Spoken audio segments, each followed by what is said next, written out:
Hi, this is Kerry Artek with Wicked Stocks, bringing you the daily Apple report for Thursday, August 10th, 2023. Before I click through the charts, as usual, just want to encourage you to please click like if you haven't already.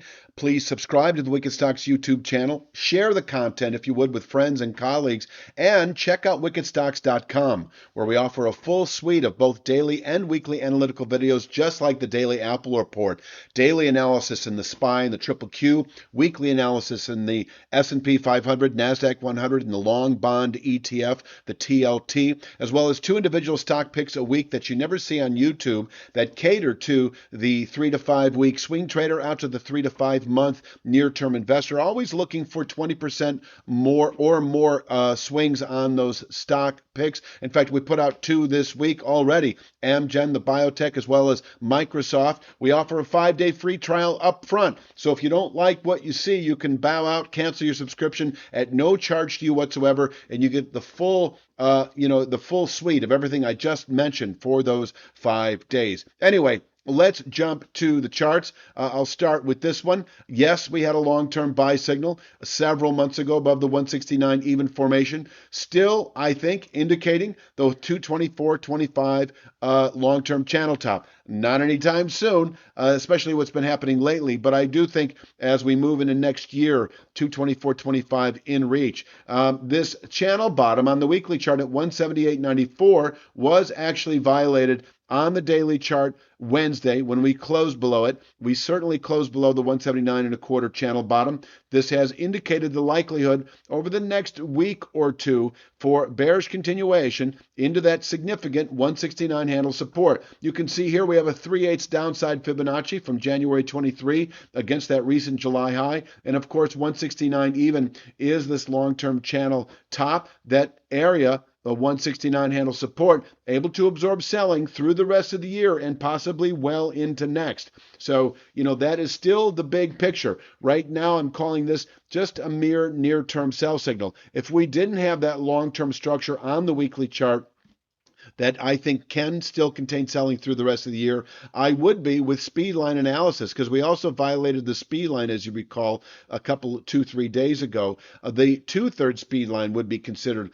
a long-term objective. I'm just not going to commit or even consider 151.84 a long-term objective unless we then close below 169 even at the end of a week. Until then, as we approach the upper 160s, and I'm assuming we will over the next week, two at the very most, this because of the settlement on Wednesday below the 179.25 channel bottom. So in terms of downside, I really don't have a lot here. I mean, we have minor points, all carefully chosen, but 179.25 is your short sale area. It is, if you're long, you may consider exiting that long position here. You may consider reaching for 169 out of the money puts that don't expire for at least a couple of weeks. Those are the trades to make at this point in time below 179.25. There is a little area here that's not shown. If you see this congestive area following the push above this 169, the high of that congestive zone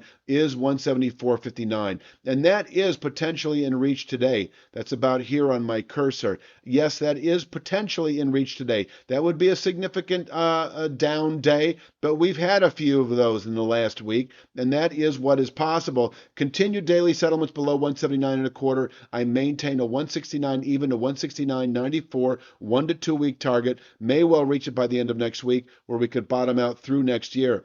If we dip into the 169 handle, you could reach for 180, for instance, out of the money calls that don't expire for at least a week or two. I'm talking about this channel bottom as we would then retrace back up to it. You could reach for 190s. There's a lot going on in the 190 handle right now. 190.67 is a descending 2/3 speed line. There will continue to be stuff in the 190s. So that is really what I would see to play on the options to the upside if we were to fall into this 169 even area. And I think that kind of covers the downside. Let's talk upside today.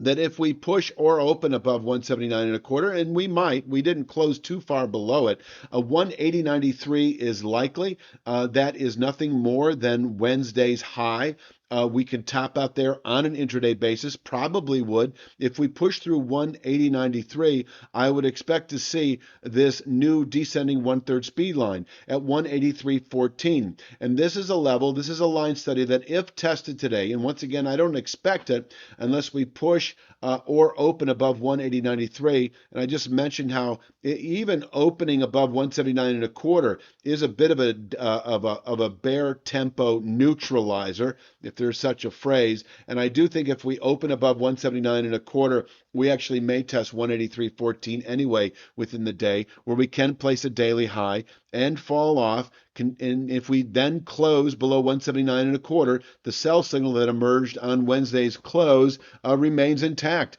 down into the 169 handle. Now, if we do close back above 179 and a quarter, just closing above this formation is a neutralizer of the sell signal, and you have to respect the market's ability to then sort of claw its way back over the next few weeks into the 190s.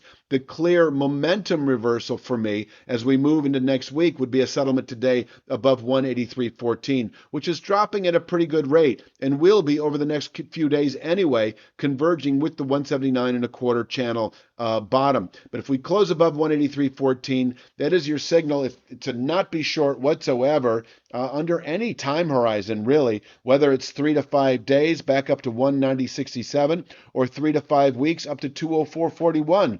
I will say that merely closing back above 179 and a quarter, in light of the fact that we're still bullish long-term above 169 even, closing back above 179 and a quarter is a neutralizer of that sell signal. It actually is a rejection of a meaningful sell signal. And with that, may well over the next, I'm going to say, 3 to 5 weeks, result in bullish continuation into this low 200 area within 3 to 5 weeks. Of course, we'd have stair-step levels on the way up, nice 3 to 5 day swing trades with a settlement above 183.14, 190.67 in reach, able to contain buying on a weekly basis. We could fall off from here into later August, perhaps, closing above 190.67, 2 to 3 week rally to 204.41. That's pretty much the way it looks. But in terms of the big picture, and I know a lot of you like to trade or invest the big picture, meaning the 3 to 5 week time frame and beyond, closing above 179 and a quarter, I do think there is a decent chance that by the end of September, we can push our way onto new highs and actually reach this new channel top that is based in part actually on Wednesday's low. But in terms of just a momentum reversal into next week, for those of you who trade the short term, it would be a settlement today above 183.14, then expecting 190.67 by the end of next week, where we can place a weekly high and perhaps fall off into later August. Finally, closing above 190.67, expect a 2 to 3 week bullish continuation to the 204.41 longer term channel top. And I'm just going to leave it at that for Thursday's Apple Report. Please click like, share, subscribe. Check out wickedstocks.com. I'll be back tomorrow with Fridays. You have a great day.